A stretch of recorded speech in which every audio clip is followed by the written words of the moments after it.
happened to me on a dark night in 1976. It was December 19th, a day that will change my life forever. It was the day I died. You were dead for 19 minutes. When I came back, I did not come back the same. How do you feel? I did not come back alone.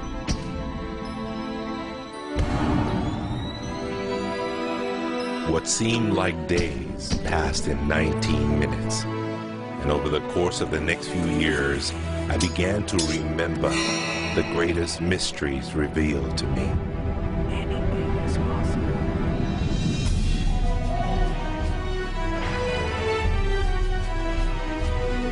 I discovered a secret beyond any secret.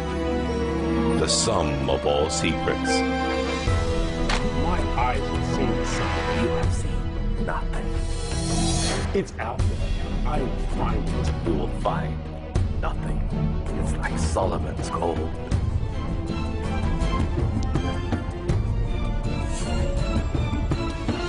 It was the key to Solomon's wisdom. The secrets of the Knights Templar and of the Freemasons. He must be stopped. Courage, my dear boy. Be strong, be brave.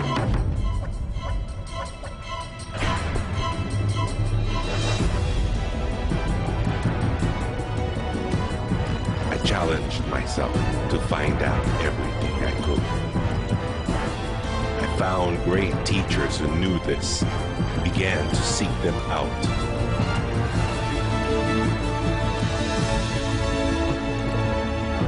اسأل أؤمن واسمع. Ask, believe, and receive. I traveled the world, and the meta secret was revealed.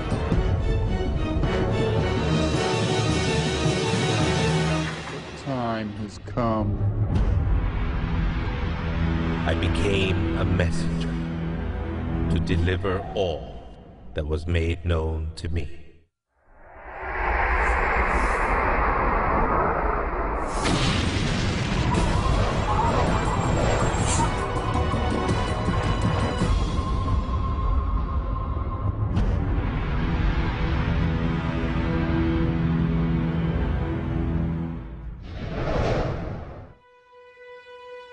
Hello there, I'm Bob Proctor.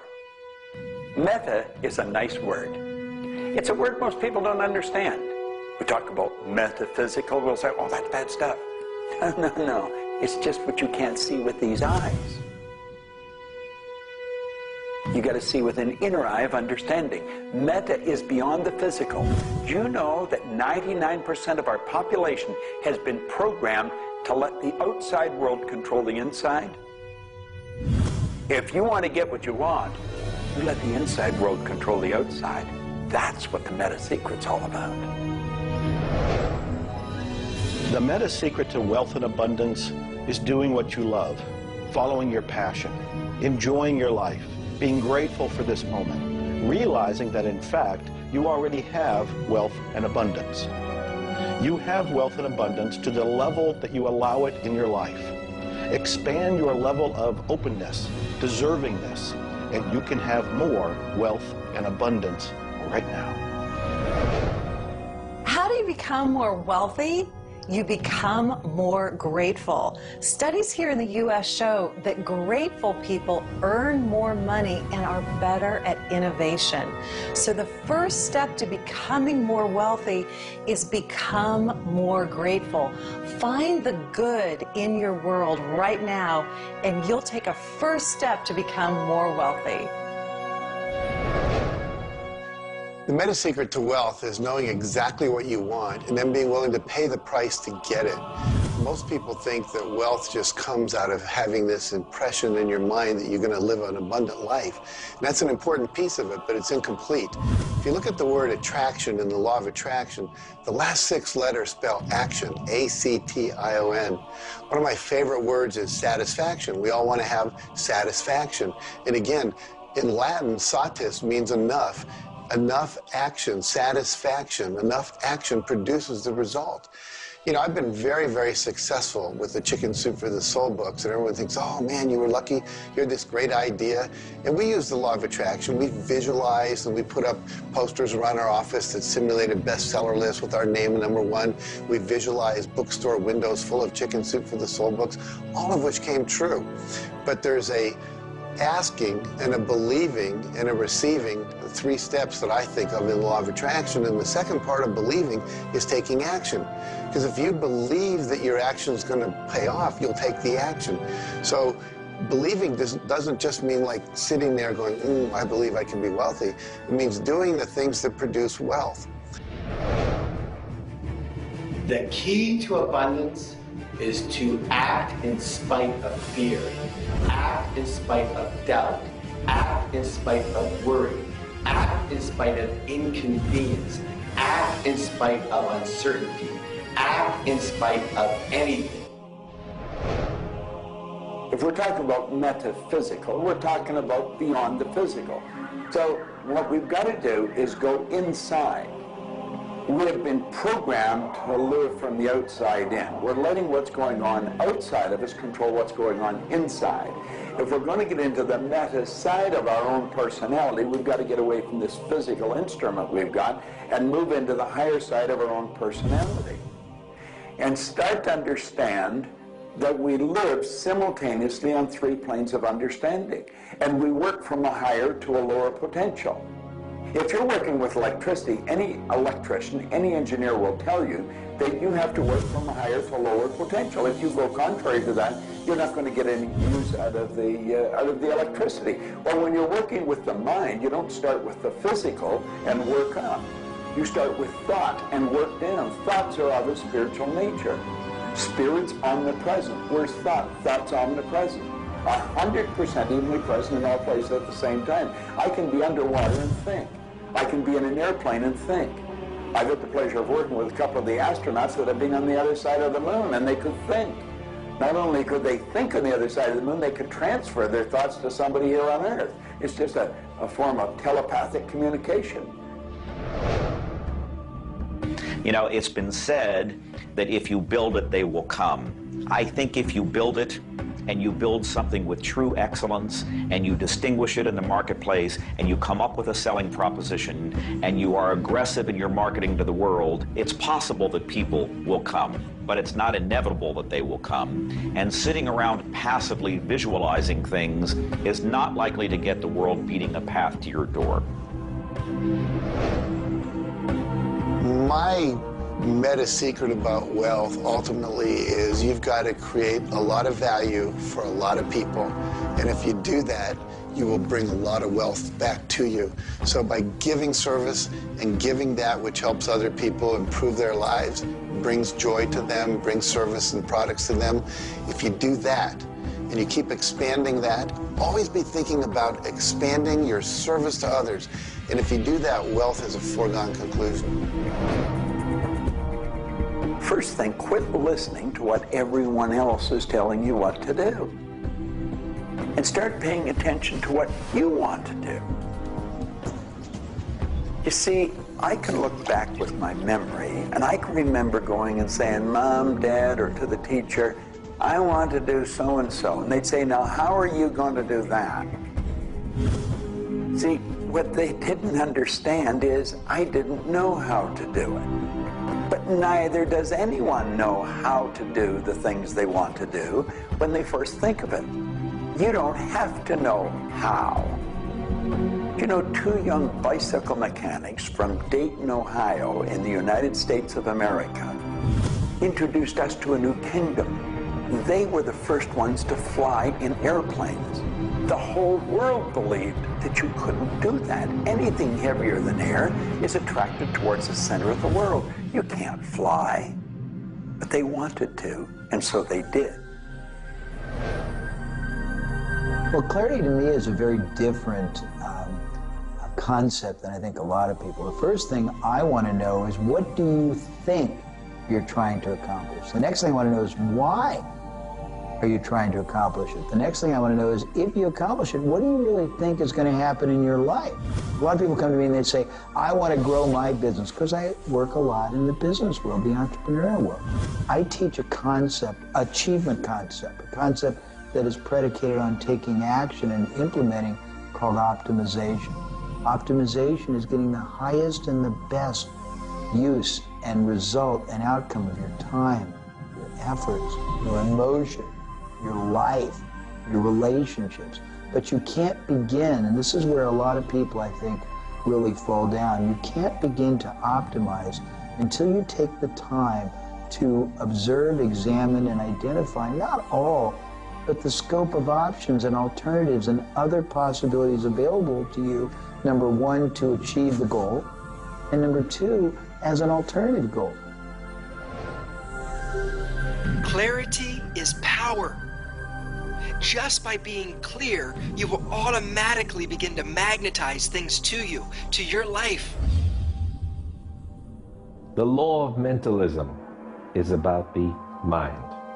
Everything that we have ever created, everything that has ever existed, existed first in the mind. All thoughts are the beginning of all things real. All things that you can touch and feel began in the mind. So if you want to be wealthy, you've got to decide what wealth is to you. Define it. What does it mean? How much money do you have to have? For me, financial independence meant having $30 million producing income, which allows me the lifestyle I want without having to work. And so I've achieved that. But I knew exactly what I wanted because I looked at what it would cost me to live my lifestyle. Most people don't know their net worth. They don't know their income levels of what would be required to produce what they want. They say they want to own a yacht, but they don't know what a yacht costs. They don't know what it costs for the slippage fee. They don't know what it costs to maintain a yacht. So go out and create your ideal lifestyle and then figure out exactly what it would cost to live it, and then set that number as the number you want to achieve. Then believe you can achieve it. Visualize it every single day. Take action when the action comes. Ask for what you want. Reject rejection. Give up any idea of failure. Just persevere until you continue on, until you produce the result you want. The law of attraction's a good starting point for thinking about how to improve your life.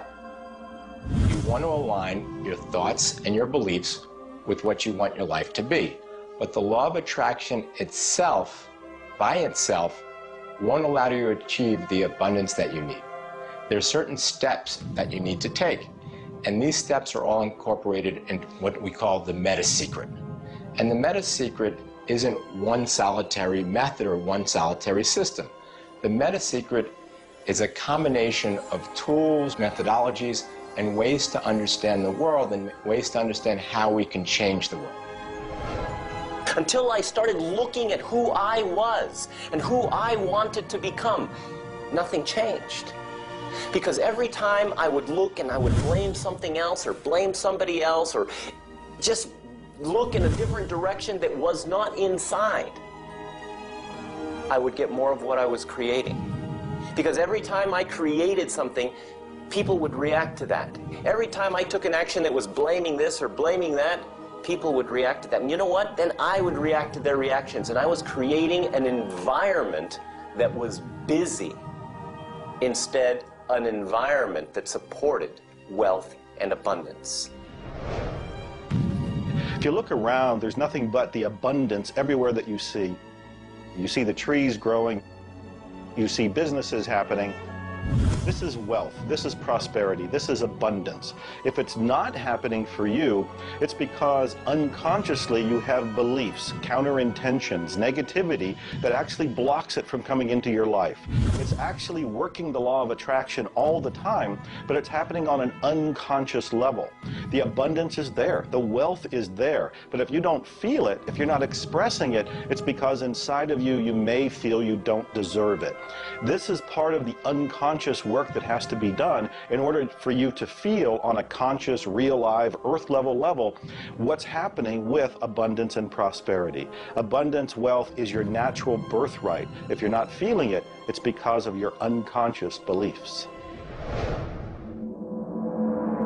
The law of correspondence, simply stated, is as above, so below, as within, so without.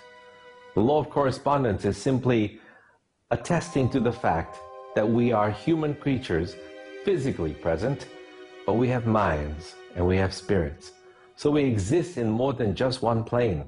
We might even be multidimensional beings with multidimensional thoughts, and there may be more to you than just meets the eye. If you want to be wealthy on the outside, you first have to become wealthy on the inside. As above, so below. As within, so without. First, you have to become wealthy in your thoughts. Then you become wealthy in your outer expression of that. You have to have a wealthy attitude. You have to have a wealthy, abundant thought form about who you are and what's possible. And when you have that, it will start to manifest outside of you. If a person wants to take a quantum leap rather than incremental steps, they have to begin by understanding that they can do that. There's a marvelous little book. It's called U Square. Now think of what that means. If you square a number, you multiply the number by the number, don't you? Well, when you square, you multiply your potential by your potential. It's astronomical. I mean, you just go off the board. The man that wrote the book, Price Pritchett, he said, when you're looking at a quantum leap, he says it looks ridiculous, utterly. But in retrospect, it looks like a natural thing to happen. It was without effort. It's with ease. And that's what quantum leaps are. What you're really doing is getting rid of limitations in your mind, and you're letting your mind just take off and build a great big idea. And you start before you're ready. You defy what the masses are controlled by. You've got to move into a space all of your own. Understand you're working with an infinite power that's omnipresent. It's with you all the time. It's closer than your breath.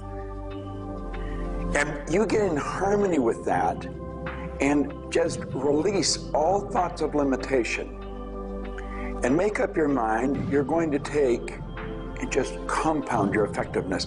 That's essentially what I did. I didn't know what I was doing at the time. I didn't understand quantum leap, but I took my income from $4,000 a year to $175,000 in a year. And then it went over $1 million. And I had no understanding of what happened. Now understand this. I had been raised to believe that if you don't have a good formal education, that you'd never be able to do what I did. If you don't have experience, you can never do what I did. I had 2 months high school and I had a bad work record. But my income went from $4,000 to over $1 million a year. Now you can do that. And the first step is understanding that you can do it. Quit listening to people tell you you can't. And start to see yourself doing something really big. Write it out on a sheet of paper. Begin by saying, I am so happy and grateful now that I have turned my annual income to a monthly income. It's not just about attracting things to you. It's about learning to trust what you're attracted to. You are naturally going to be attracted to certain kinds of people, to certain movies over other movies, to places you want to vacation versus other places, to workshops you want to take or books you want to read versus other books. Trust what you're attracted to. It will take you where you need to go, and it may not always make sense to you. I remember going to a seminar, and there was a woman teaching about how to triple your income in a year. And at that time, I was probably more like a hippie than I am the entrepreneur that I am today. And my wife, who was against making money at the time, thought it was evil when you should be in total service and all this. She said, I can't believe you're going to that workshop where they're going to teach you about how to make all this money. I thought you were more spiritual than that. I said, honey, I don't know why. I'm attracted to that workshop. I'm going to go there. So I sat down, the woman next to me, we started talking. It turns out she was a veterinarian. And it turns out that our cat had feline leukemia at the time. And I started talking to her about that, and she said, well, I'm the world's expert on feline leukemia. And I said, well, I've heard there's no cure for that. She said, no, there actually is a cure, and I can teach it to you. And so she called my veterinarian, told him what to do. My cat lived for many, many more years than the local vet thought it should. But see, I was trusting my attraction to go to that seminar, and it led me in a path that saved my cat's life, which was not where my conscious thinking was, but it was a very important goal to me to keep my cat alive. Those kind of things will start to happen. Most people are uncertain about something. They're uncertain about their next step. Here's your message. Do it. Do it. Whatever you're uncertain about, do it. Take the step. You will learn so much more. You'll get so much further faster by actually getting in the game than doing it, than thinking about it forever. One of my sayings is, one step in the right direction is worth 100 years of thinking about it. The law of correspondence, the law of mentalism, and the law of vibration all combine to help you understand that the notion of wealth is arbitrary. You're always wealthy in comparison to someone else. You choose a person to compare yourself with, or your wealth or your level of wealth with, and then you decide at that point to be happy with the situation or to be unhappy, and therefore change it. All of wealth is subjective. Understand this, and you understand that there's an ebb and a flow to your finances. The more comfortable you are with how you interact with the world, with the value you give in the world, with the service or the product that you give the world, then you begin to realize your place in the world. And by realizing this, you participate in the abundance that is all around you at every moment and at every time. It is all yours. From the beginning, it was yours. Until the end, it will always be yours.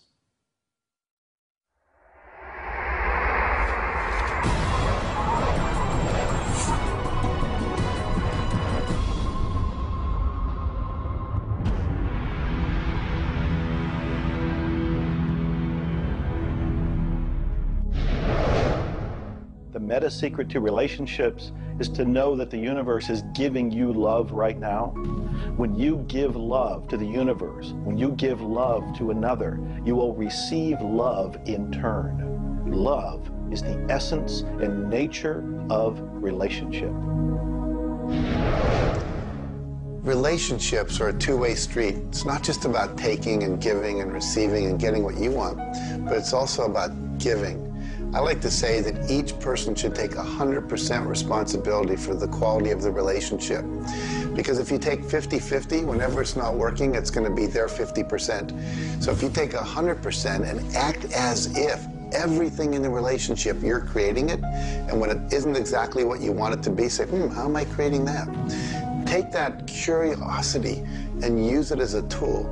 And when you get the answer like, oh, I'm not coming home on time, I'm not listening, I'm not doing this, then you have the opportunity to shift and do the thing that produces relationship. A friend of mine wrote a book called Making Relationships Work. And the idea is there is work in making the relationship work. So be willing to do the work. Give as much as you get. The more you give, the more will come back. To have a better relationship with anyone in your life, first you begin by having a relationship with yourself. Treat yourself the way you would your very dearest friend. Love yourself regardless of all the crazy shenanigans you pull. Believe me, I do this every day. So if you want a better relationship with someone else, love yourself. Relationships are part of what the universe is giving you as a gift. The first and most important relationship is the one with yourself. When you love yourself, you heal yourself. When you love yourself, you become a magnet that people want to hang around, and you begin to attract other people and new relationships. It's all based on love. It's all based on non-judgment. It's all based on total acceptance. The universe has a relationship with you right now, and the universe wants to give you more. Are you ready to accept it? The concept that I can't live without you is a tragic statement to me. The idea that I need somebody else to complete my life, I need somebody else or my life's not worthwhile, is a very sad statement, and I think someone needs to take a good look at themselves when they say that. When you start to think that thought, stop for a second and realize life is full of stuff, and sometimes stuff is potholes, and sometimes stuff is bridges are out ahead, and sometimes there's a detour in life. I heard somebody once say that sometimes the most beautiful scenes in life are the ones we observe on a detour. Have you ever gone on a detour and realized that your life wouldn't have been the same if you hadn't taken that twist or that turn in your life? Next time stuff happens, take a look. Maybe there's something better right around the corner. The law of cause and effect tells us that there are no such thing as coincidences. Everything that happens in this world happens because of a reason. Someone, somewhere, created a cause. It may not be something you are aware of. It may not be something we can even begin to realize or see at this level. But at some level, someone, somewhere, or a group of people, or even us, may have created it. And so as a result, we see the effect. We see the effect around us. We see the effect everywhere on this planet. Everyone asks me, Jay, how in the world can I have a better, a happier, a richer, a more joyous relationship? And it's very simple. First thing is you got to slow down enough to be externally focused. It's all about them. The more interested and externally focused you are on the other person, the more extraordinary their experience will be, and the more naturally they'll reciprocate it. The second, and you're watching me, and I've got a serious side, and you know that, but you got to get in touch with your childlike sense of curiosity, of innocence. The third is you got to be in the here and now, and that's so trite and said so often, but being in the here and now means connecting deeply and being aware of what people are saying and looking at them and being responsive to their feedback and their mannerisms. And the last thing, and the easy thing, is to, again, as I said earlier, enjoy the process. We are so busy, so stressed in our life, trying to get from one thing to another, trying to multitask, that the greatest way to have wonderful relationships is to commit.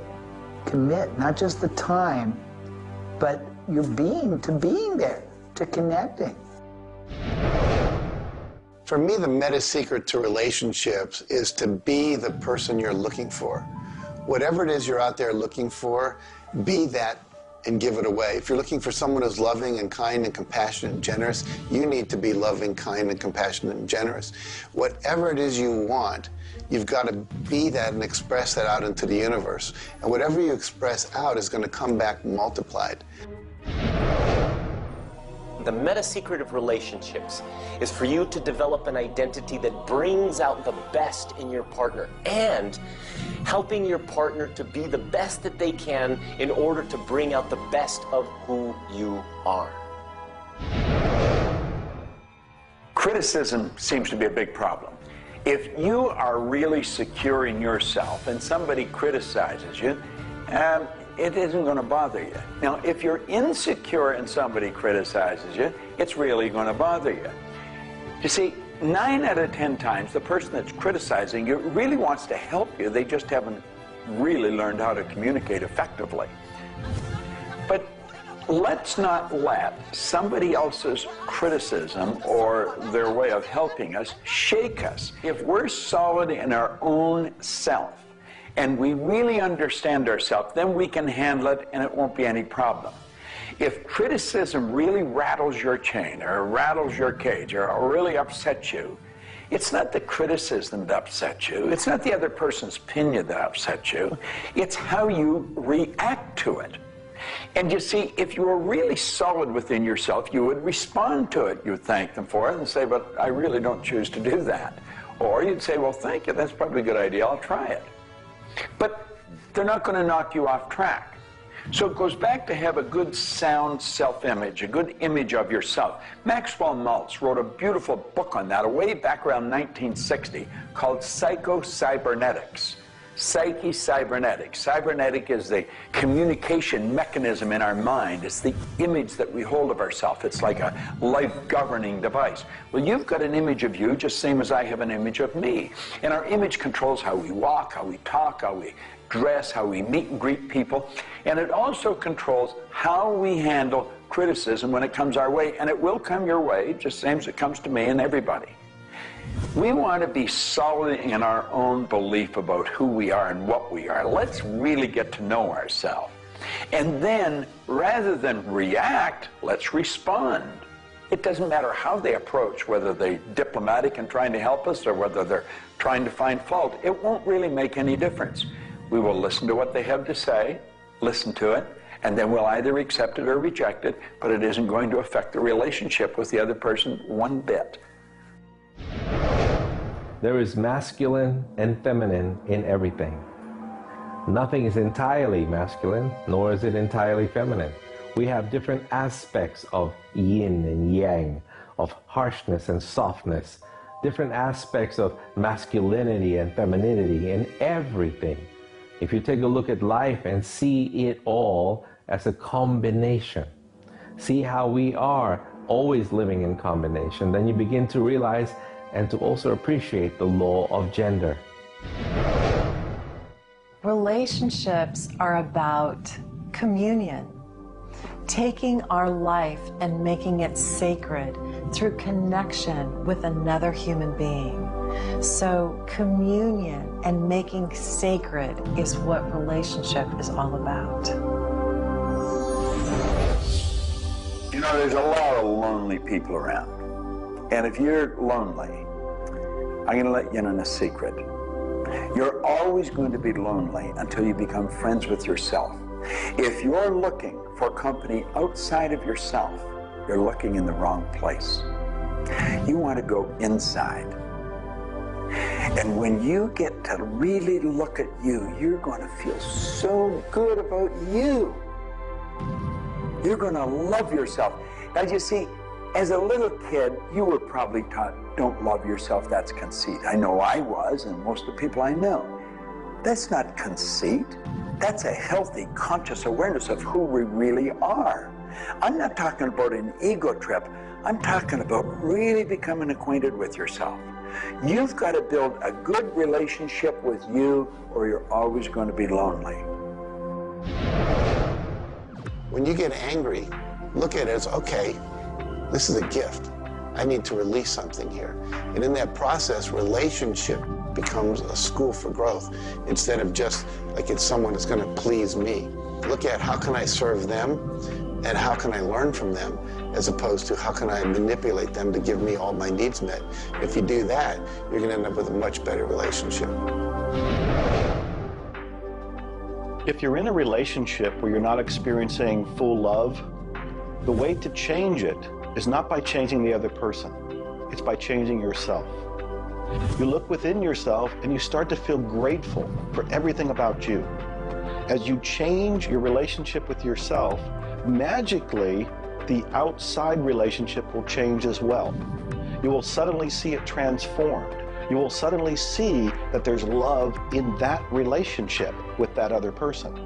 But you don't change the other person. You change you.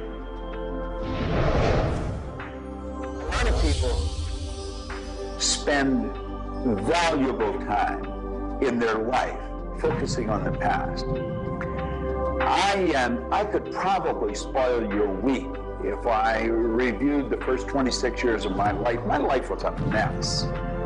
And you know, at the end of 26 years, imagine living for 26 years and looking at yourself, you're unhappy, sick, and broke. I had a guy look at me and he told me I was one of the most miserable people he had ever met. And he was right. I was plain miserable. He said, you're always sick. I didn't have a terminal illness or anything, but I was always backache, headache or something, and I was always broke. He said, why don't you change it?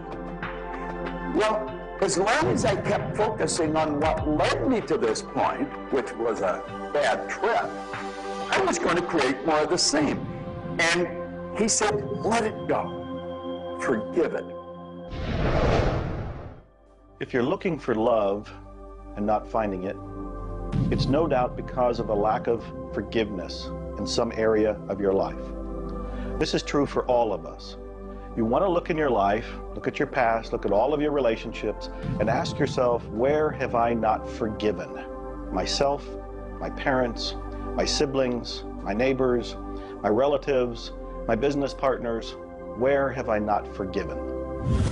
When you go and forgive, you release the energy that allows the law of attraction to bring new love and new relationships into your life. How do you do this? You look and ask yourself, where have I not forgiven somebody? Somebody's going to come to mind. It could be you. The second thing you do is say, can I forgive them? Can I forgive myself? Whether you say yes or no, you move to the third part of this, and you start to wonder, what made that person act the way they did at that point? What made me act the way I did at that one point? And you start to go deep into understanding the psychology of behavior, and you realize we're all doing the best we can, yourself included. At that point, when you can forgive yourself and you can forgive these other people, whoever it might be, for whatever may have occurred, when you forgive them, you release all of the energy that's been stuck psychically within your own mind and your body and your soul. And when that releases into the universe now has an open pathway to return to you new love, new relationships, new blessings. It all begins with forgiveness, and you can do that right now. When we talk about love, we're talking about the greatest word in the world. Leadership is a great word, but no word compares with love, because without love, you're dead. There's life in love. There's forgiveness in love. There's really everything. There's thankfulness in love. Now, the problem is learning where do we start, because we find sometimes in families there's no love. In marriages, there's no love. But we quit looking around and we start learning. It begins with me. And when we start learning, we're not too loving ourselves. And it begins with your learning. To me, you could say you're loving, but unfortunately, you love people you like. Love has to be unconditional, loving those you don't like. Now, in my case, when my wife married me, she said she loved me. I told her I loved her. But as soon as we got married, I would say, I love you. She said, well, why don't you act like it? I say, I do act like it. She says, you have a funny way of showing it. I say, well, I love you enough to die for you. She says, try living a little. And so I discovered, as loving as I was, I didn't fit her definition. The law of gender, the law of vibration, and the law of rhythm. All of these figure in relationships. You see, love is a dynamic. Any relationship is a dynamic. When you are actively relating, that's when it's alive. That's when it's fun. When you sit back and you start to look at the relationship, then it becomes static. It becomes a relationship to be assessed, to be looked at. But when you're relating to your partner or your spouse, amazing things happen. It's dynamic, it's moving, it's alive. And that's what all love is supposed to be, alive, and so much more fun. Changes happen all the time. We change. Human beings change. You change, I change, we all change. But if you can change together in the same direction, amazing miracles take place. Words, feelings, thoughts are all aligned. And all of a sudden, you can take on any problem and it's not an issue. That's what relationships are all about. That's what relating is all about. That's what love is all about.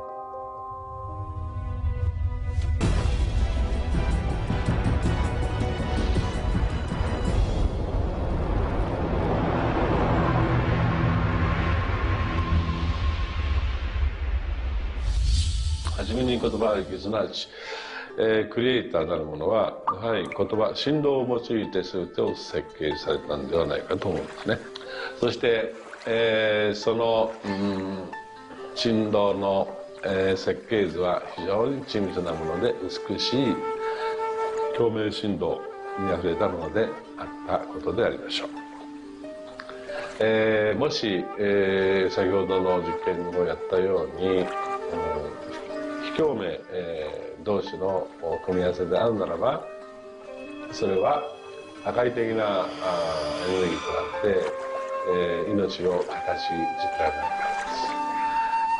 私たちの体は最終的にクリエイターの、いろいろな、試行錯誤によってだんだんこう単純なものから、微生物だとか海の中のものとかそういうものから、小動物始まって複雑なものになっていって、最後の芸術作品として、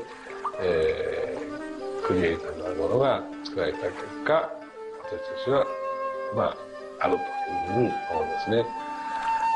その本来の設計というものが、バランスの取れた振動の組み合わせというものが、何らかの要因によって崩れていくときに、私たちはストレスを持ち病気になっているんだというふうに考えています。As you've already seen from Dr. Masaru Emoto, water makes up 85% of our body, and the thoughts we think actually create a vibration in the water that has memory. And so you have to think positive thoughts. Again, we go back to forgiveness and letting go, thinking positive thoughts, expecting to be healthy, not listening to what people tell you, not taking in beliefs. I have been out in the sun my whole life. I've never gotten skin cancer, don't intend to get skin cancer, and when stuff comes on about it, I choose not to listen to it because I know that belief would affect me. So I believe that I am a person that my spiritual connection keeps me healthy. Also, though, I work on the level of the physiology of the body, the biochemistry. It makes sense to play at that level. I eat organic food. I drink healthy water that's not contaminated with chlorine and all the stuff they put in it, so I filter my water. I eat the right kinds of nutrients for my body. I've found out what I'm allergic to, and I've basically eliminated those from my diet. I exercise. So exercise and keeping my body toned. We want to have resistance exercise. We want endurance, which means we need to jog and do aerobics and things like that. And we need to have flexibility, things like yoga and Pilates. So we need a complete system to keep our body healthy. And then the detoxification, I think, is the part that most people don't do enough with. We're taking in so many toxins in the air we breathe. But if you will cleanse on a regular basis, I cleanse every Monday. I just do a cleansing diet where I just drink liquids and then I don't eat anything else, and my liver has a chance to get rid of all the toxins that are in my body. I want you to understand that you have a marvelous mind, and you can do anything with it, and don't ever listen to anybody that tells you you can't. You want to start to look at yourself not as a body or as a name. Like, I'm not Bob Proctor. Bob and Proctor are just two words. You've never heard anybody phone into school and say, body's not coming today, it's sick. Never hear anyone say, hand, it's my hand, my body, my name. Well, you see, there's something wonderful about you and something wonderful about me, and it's the same thing. We have a marvelous mind. We're creative beings. Talk to your body. You're not a body, you live in a body. Now, this may sound silly because maybe nobody's ever said this to you before, but go around just repeating maybe 1,000 times to yourself, I'm not a body, I live in a body. I'm not a body, I live in a body. I'm not a body, I live in a body. Then start telling your body to relax. The meta secret to great health is to feel good now. You do that with good thoughts, you do that with good food, you do that with plenty of sleep, you do that by doing what you love. That's the meta secret to great health. The meta secret to health is to honor your body. Listen to your body. Are you tired? Are you hungry? Are you thirsty? Do you need time to play? Have greater health. Honor your body. Health. Not just physical health, not just eating the right things and getting exercise, but let's talk about emotional health. This means doing what you love, loving what you do, looking forward each day, researching, helping other people, giving back. This is the meta secret to emotional health. To me, recognizing the divine component in us has a twofold effect. On the one hand, it's incredibly humbling, because how many of us really live up to being godly? How many of us really maximize the God-given talents that we're given? How many of us really live lives of fulfilled potential? So on the one hand, it's kind of intimidating, but on the other hand, it's very inspiring.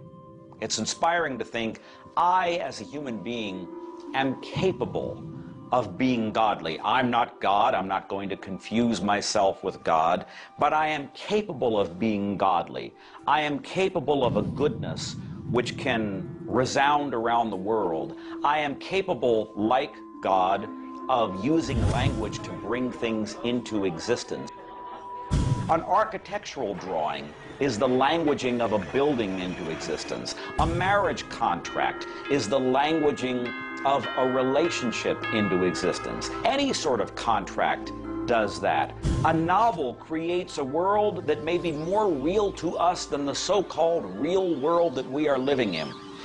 And being godly is both an obligation, which frankly I feel I fall vastly short of, but also an incredibly inspiring opportunity. And the ancient traditions, not only the one that I come from, but really all of them, teach us this. The law of rhythm is the very fabric of life itself. Rhythm is everywhere. Things are born and things die. We move into a season and we move out of a season. We go within and we go without. We change. Rhythms flow in our emotions as well. You cannot always be feeling happy. Sometimes you'll feel sad, you'll feel down, and then you'll come out of it. Whatever goes up must come down. You've heard the language.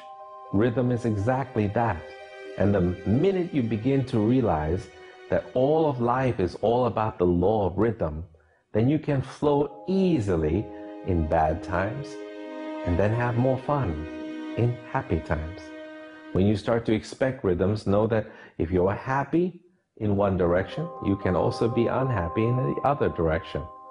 The law of rhythm surrounds us, works with us, and if you master it, there's nothing you can't do. The meta secret to health and having amazing energy is the ability to look at your world from a perspective that, hey, things aren't always going to go your way, but you know what? As long as you always do your best, as long as you are focused on what you achieve and what you're trying to accomplish, then it's all going to work out. I think one of the most important keys is to recognize in life just about all the limitations that we have are self-imposed. To realize that is the greatest breakout, the greatest. I talk about staging jailbreaks in your life, breaking out of the mental prisons, getting over the walls of the self-imposed impossibilities in life. And it is remarkable what happens when you realize, take a look at what really is holding you back. And very often, almost all the time, it's you. It's you. The power lies within you. See, humor is good. It really is. I don't really understand what it does to you, but I know it does something to your brain. Norman Cousins, who's gone now, but lived a long and very, very effective life. And he had been diagnosed with a disease, and it was killing him. He was literally dying. And one day he got thinking to himself, if sadness and sickness are hooked together, then happiness and health must be hooked together. And so he had people bring in old movie films of Laurel and Hardy and all kinds of different old actors, funny stories. And he started to play them. They made him move out of the hospital. So he rented a suite of rooms in a hotel. And he had these movies playing all the time. And he was laughing, a real belly laugh. And he got better. Now, I think you know when you're laughing, you're feeling good. Start to laugh at yourself. When you make a mistake, laugh at yourself. Don't get serious with yourself. It plays a very, very important role in a healthy, relaxed life. If you want to study it further, get into some of Norman Cousins' material, and he'll explain exactly what it does to the brain that controls the vibration of the body. Start laughing a little more. Have fun. The mind can't be all it is designed to be without the body being everything it was designed to be. But we basically thwart both. Or you can have a great relationship. You can have a great financial situation. You can have a great family relationship. And the big problem in our society, certainly in Western society, people don't exercise, 92% of the people don't exercise, they don't eat nutritious things, they don't complement to compensate. It's very simple. And if you break it down to the little steps like eating an elephant, you'll have the most rich, satisfying, fulfilling, gratifying, liberating life, but you got to balance it. Health is all up here. All I know is right now. I don't have a voice. I don't have good sight. I don't have a hearing. My strength is gone. However, I have never been more excited and thankful in my whole life. The law of vibration simply states that everything is in motion. Nothing stays static. At some level, even though something may appear as if it's not moving, its molecules are moving, its atoms are moving. Everything vibrates. Not just your thoughts, everything. Now, I do understand that disease cannot stay in a healthy vibration. It just cannot. I also understand you cannot turn disease into health, but you can release disease and recreate health. You see, your body is changing at the rate of millions of cells every second. And it's the thought patterns that you hold in your mind that control the vibratory rate of the body. Your brain is an electronic switching station. There's all kinds of material written on thought, on attitude, and on health. And I do know this. If you are suffering from a physical disease, quit talking about it, quit thinking about it. Go to a very competent medical doctor and follow that person's advice, because he or she will tell you what to do physically, but at the same time, instantly begin visualizing every molecule of your being in a harmony with the law of vibration. Now, I would have an affirmation that I would repeat. I am so happy and grateful now that every molecule of my being is vibrating in perfect harmony with God's laws. My body is getting healthier and stronger and more vibrant every minute of every day. And repeat that. Treat it like a mantra. I can't predict what's going to happen for you personally, but I do know that hundreds of people, if not thousands of people, have experienced healings and cures by beginning to change their thoughts about what's going on in their body. In my book, The Attractor Factor, I talk about a person who had cancer. She experienced the idea of forgiving everybody and everything in her life, and she went through the process of doing that, working with a coach. She then went back into the doctor's office. They opened her for surgery, and there was no cancer. It was gone. By forgiving everybody in her life, including herself, she transformed her body. She reached this place of healing and this place of peace. And as a result, she experienced a cure. If you're finding yourself sitting here watching this and you're ill, you've got a chronic condition, you're sick, what you need to do is a couple of things. Number one, you need to first work on your attitude. You need to believe you can get healthy. You need to not believe anyone who tells you you're going to die, or it's terminal, or it's going to take a long time. Literally, we know that we can get rid of a disease in minutes, in literally minutes. I had a cold once, and a person literally did an exercise with me. My nose dried up, my fever went away, the achiness went away in 5 minutes. So we know the power of the mind. We know that you have to forgive and release. So much work now being done on cancer, where we know there's resentment, and different forms of resentment will come into different forms of cancer in the body. So it's critical to get yourself aligned with spirit.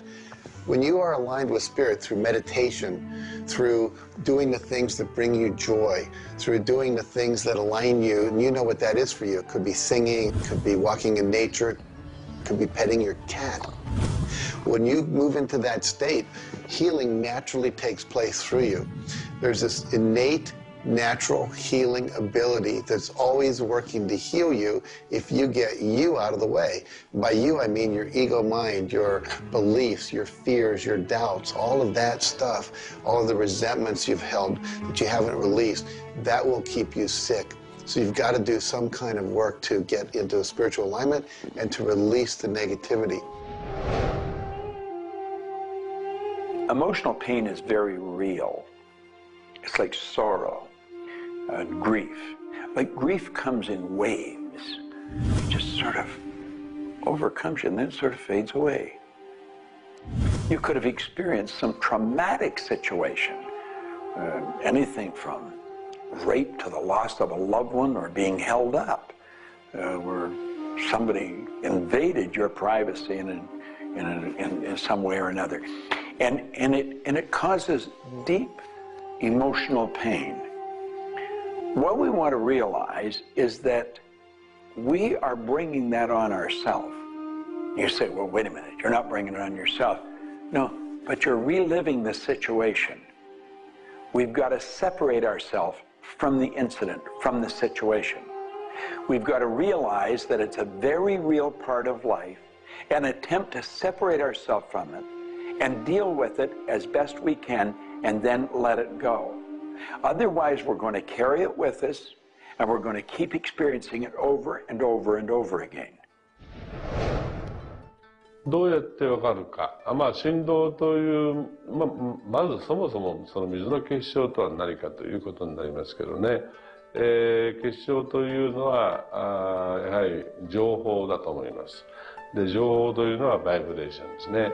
で、バイブレーションのデザイン家が雪の結晶あるいは水の氷結結晶という形になって現れてきていると思いますが、やはり我々がなんで、美しいとか醜いだとかそういうような認識能力があるのか、あるいはそれだけには全人類本当に、一緒の価値観を僕は持っていると思いますが、それはもうやはりクリエイターがそのように設計されて、いるからだと思うんですね。それが崩れちゃったらもうこれはもう本当にどうしようもないんだけど、その美醜というのが我々の美しさ、ごめんなさい、バイブレーションの健全さということにつながっていると思います。水は神が自分の意機あるいは意図をまんべんなくこの宇宙に伝えるためのキャリアとして、作られたものだと思いますね。ですから水が別の言葉で言うならば神の、一種のメッセンジャーということになると思いますね。それの形が大げさで言えば結晶という形で表されていると。で神にとって、ふさわしくないなと思うような現象については水はやはり結晶的にノー、良いものはイエスという判断を示すというふうになっていると思うので、それがなぜできるのかということになってくると、これはまた僕にとっては来世の研究課題かもしれません。Stress is caused, in my opinion, when we take our power and give it to the problem. We want to maintain the power. I'm in control of me. The power is going to stay with me. I am not going to let the condition, the circumstance, or the challenge that I may be facing control me. You can make a decision right now that you are going to maintain your power and you're going to let everything outside stay outside, and you know that when you're in a totally relaxed state, the solution to problems come. Quit getting involved in these sophisticated stress management deals. Release the stress. Let it go. You're in charge of your body. Just say peace, be still. Visualize a beautiful lavender energy flowing right into the crown of your head and circulating right through your body.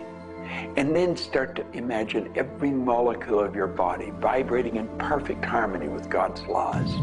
You're totally relaxed. You're in charge of yourself. There is no stress where there's relaxation. Be calm, peace, be still. Don't even use that word anymore. Get rid of it. Release it. The laws of cause and effect, of rhythm and polarity, come into play when we talk about your health. Your body is an amazing symphony. Amazing miracles taking place on every part of your body. And what holds it together are fields of force that we cannot even begin to understand. Every day, your cells are renewing until you have new organs generated all the time. Your body and your cells are repairing themselves even as they remove toxins from your body. I can't help to wonder sometimes if you gave that entire symphony a wonderful environment filled with fields of happiness and radiant joy and vitality, how that growing, renewing process might work a little bit better, sort of like happy children in a playground.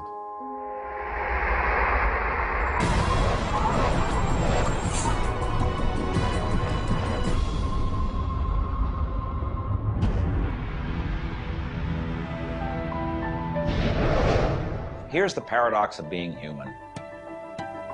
Real happiness is only available in the moment.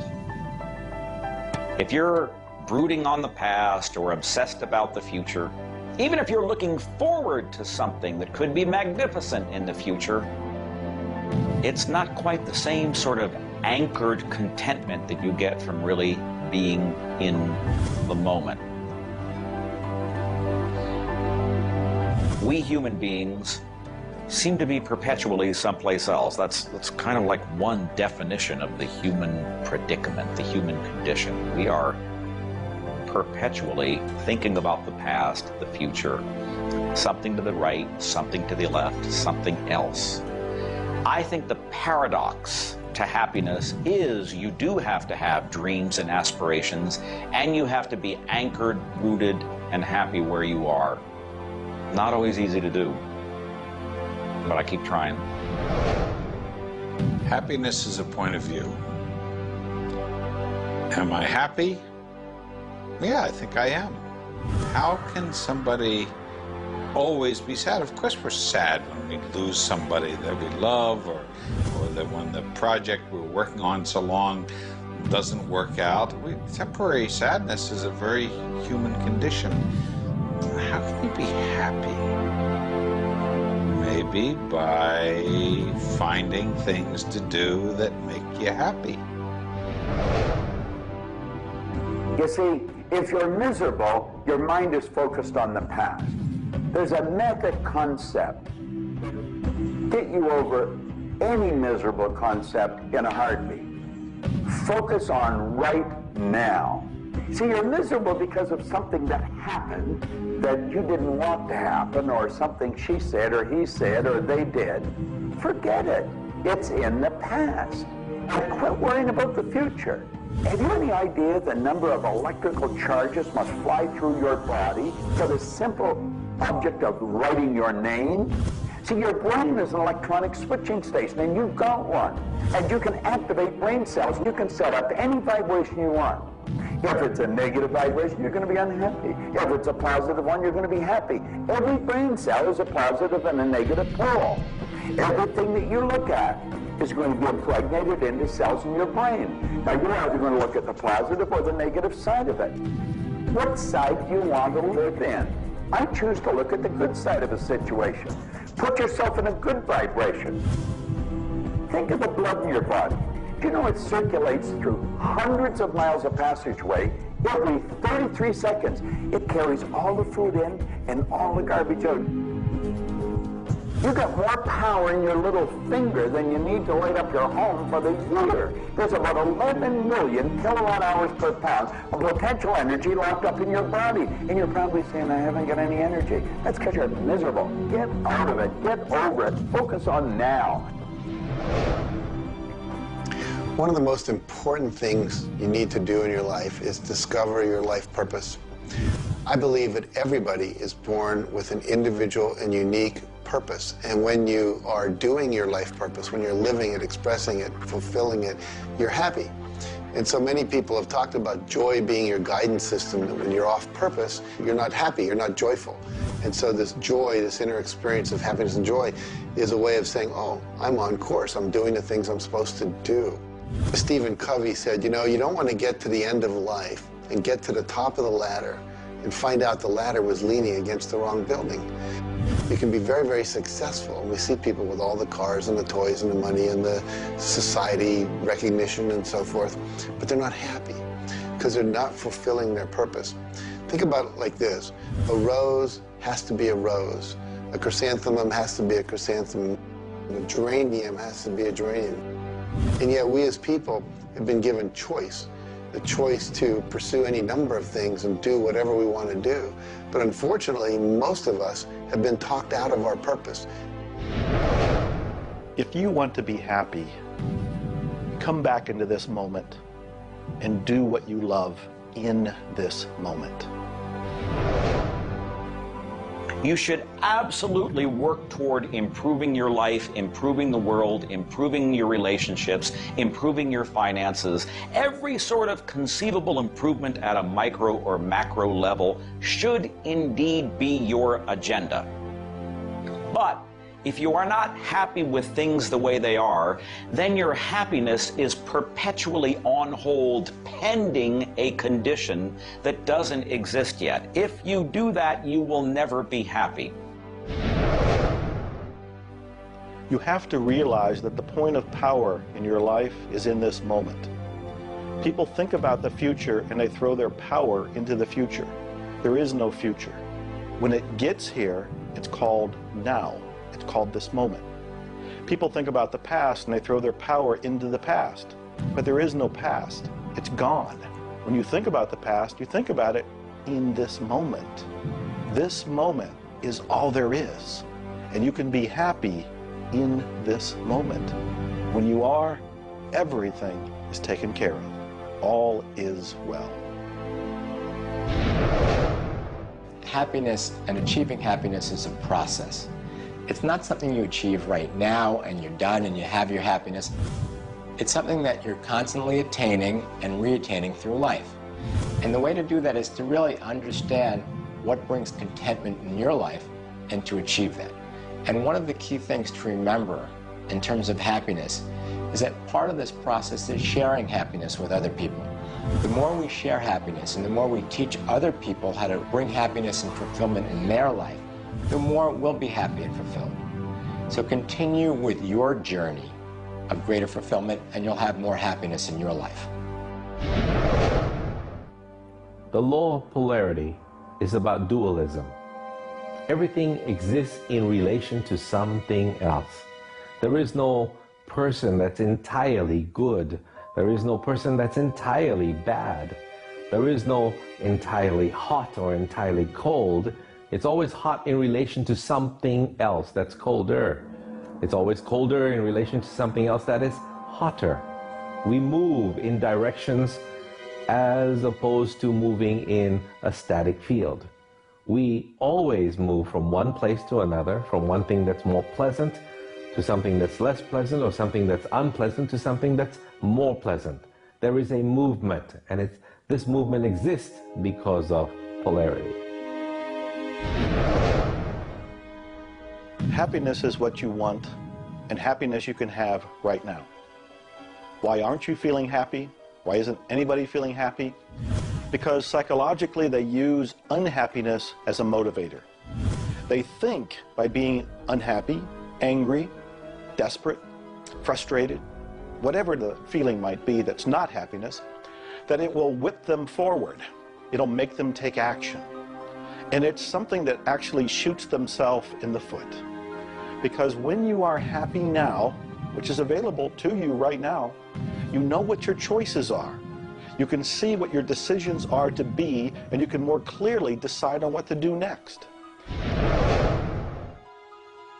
It comes into really understanding something about ourselves. We should start at a very early age, and we should ask ourselves, who am I?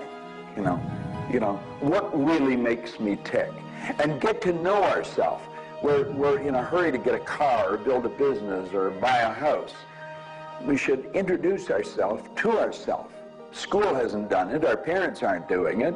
You go to work for somebody, they're not going to do it. So if you don't do it for yourself, you're not going to do it. This deals between you and yourself. Pogo said, we have seen the enemy, they are us. Whatever has happened in your life, whatever's going on for you, if it's not the way you want it, any situation, consider the fact that everything happens for a reason, and that reason is there to serve you. How can you reframe this? How can you relook at this in such a way that helps you, that supports you, that puts you on the path to success and positivity again? It doesn't help you to be negative. It doesn't help you to wallow. All that can do is bring you down.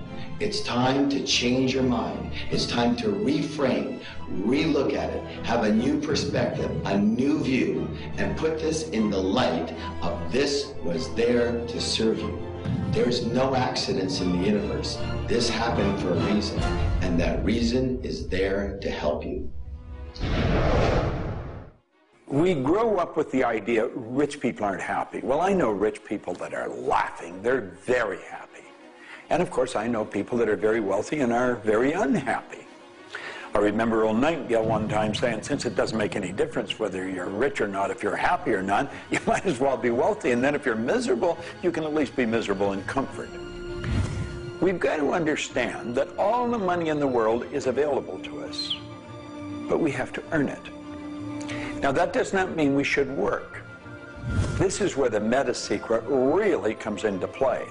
Working happens to be the very worst way to earn money. We should work for satisfaction. People should go to work at what they love doing. When we think of work, what we're really talking about is how we spend our days. Work has probably a bad energy attached to it. We should spend our days doing what we absolutely love to do. When it comes to the fear of failure, you look at your life and you ask, if I pursue my dream, my passion, my love, and it doesn't work out, will I still be okay? Can I still love myself? Will life still go on? When you realize that the answer is yes, you remove the fear of failure. When you remove the fear of failure, you have energy to go forward and actually make it a success. Well, what about the fear of success? When you are successful, you can make a difference in the world. If you really want the world to be a happy, prosperous place, Contribute a happy, prosperous person to it. You. The meta secret to happiness is that there is perfection in imperfection.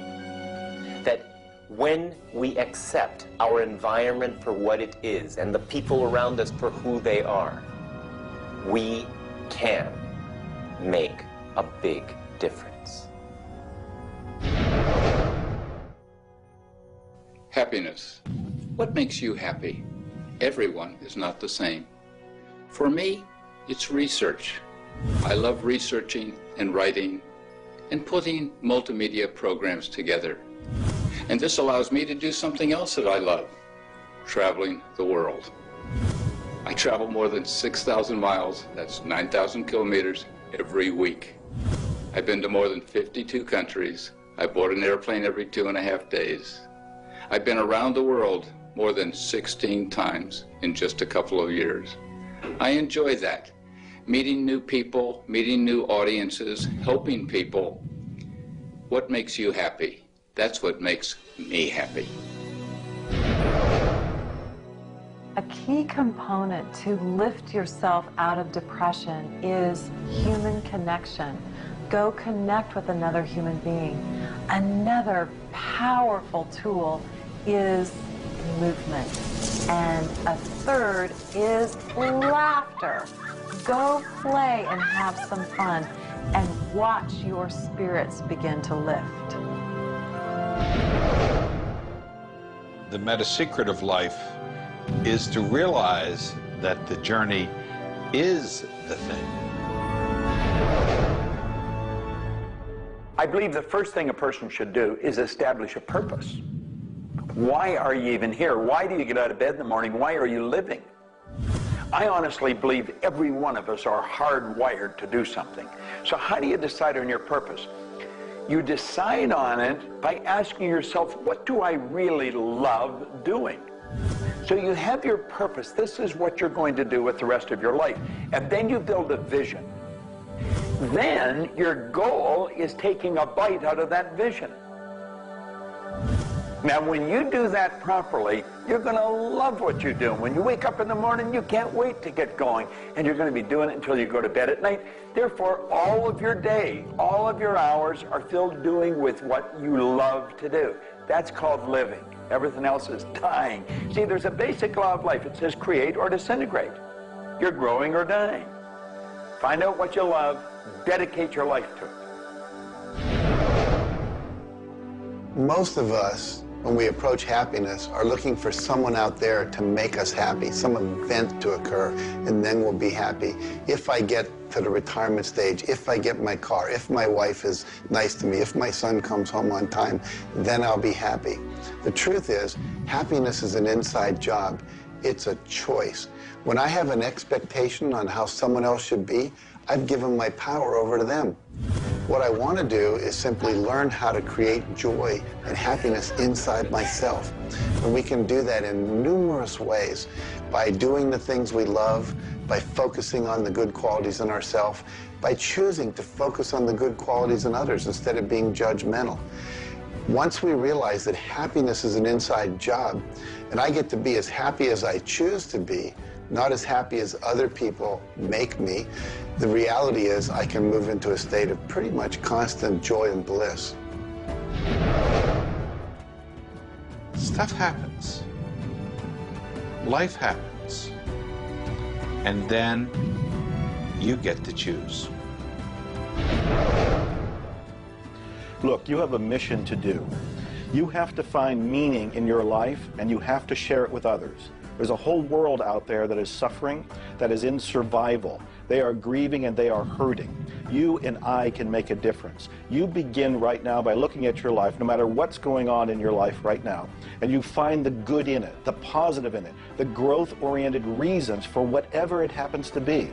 You find the good in it, and whatever is happening, you turn it into something positive. You turn it into something good, and you go and share it with the world. You will become an inspiration to others. People model other people's behavior, and that's how the world changes. You be that inspiration for success. You be the model for change. You be that person that has meaning in their life, and you will give meaning to yourself and others. It all begins with you. You have always had, you have at this moment, you will always have in the future, the power to achieve, to accomplish, to have anything and everything you want in the terms of monetary wealth, prosperity, in terms of health, in terms of happiness, relationships. However, it will never, ever occur until and unless and until after you first are clear on the specific goals. Number two, you are very clear on the action steps. Operative word is action steps you have to take. Number three, you have an action step-based plan, a strategy, and the steps are just the tactics. You implement it in a timely, regular, scheduled way. Number four, you monitor, you pulse, you really pay keen attention to your progress. And you adjust if it's not what you want, and you adjust higher if it's better than you want.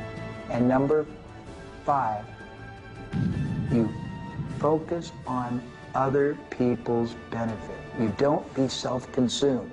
You do those five things, the world really is your oyster. You know, you find people that are quite comfortable with what's termed uncertainty. The truth is there isn't any uncertainty. There's only the law. And the law decrees that everything happens the way it's supposed to happen. If we build the image in our mind of what we want, and we're true to that image, that'll control the vibration we're in, that controls what we do, and it controls what we attract. Now, the problem is, we let that image get out of the way every now and then, and we're controlled by something outside. And that takes us off track. We've got to correct it and come back on track. But a person that has direction in their life, there's no uncertainty. There's only good stuff coming. It's stuff that's going to cause the image in our mind to move into form.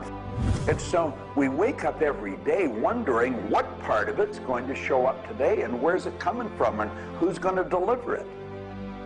Every day holds something really good for us. Alfred Adler, the great psychologist, said, "I am grateful to the idea that has used me." I love that. Get a big idea and understand that you're going to see it move into form, and that's just as certain as the night following the day, because that's governed by law too. The laws of correspondence, of vibration, polarity, and rhythm come into play when you talk about the meaning of life and happiness. We make our happiness dependent on what other people can do for us instead of what we can do for ourselves. You know, there's a concept they don't teach you in school. It's called enough. Sometimes what is enough for one person may not be that way for somebody else, and we want more.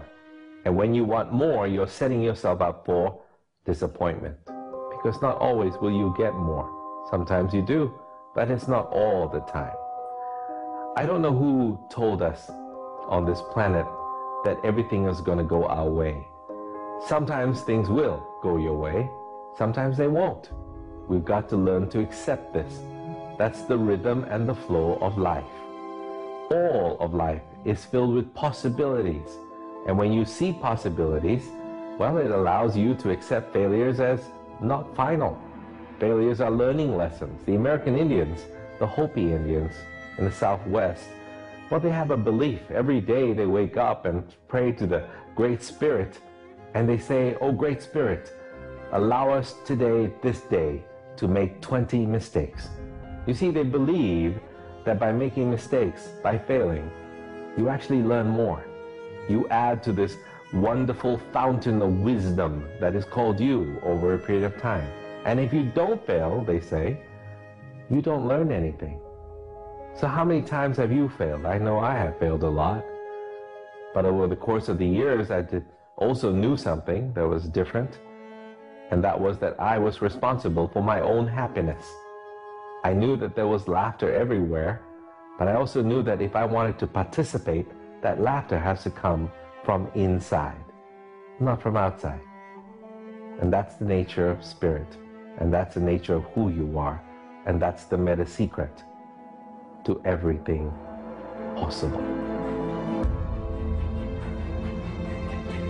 This is our home. We have nowhere else to go. Earth gives us everything we need to celebrate life. Everything you do will either hurt or heal our planet.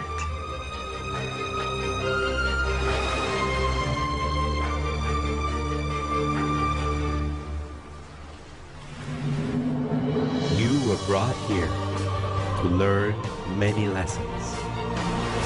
To learn how to love who you are, where you are, and the people you surround yourself with. Just remember that you carry within yourself everything you need for the fulfillment of your life's purpose. You are the sum of all of your experiences, all of your choices, and you are a work in progress. You deserve more happiness, more love, more joy, more abundance, and especially more fun. Life was never meant to be a struggle. You were meant to participate in this grand miracle called life. And as you begin to look all around you, start now to taste, smell, hear, and touch with your heart the abundance that surrounds you. You are indeed spectacular beings of light.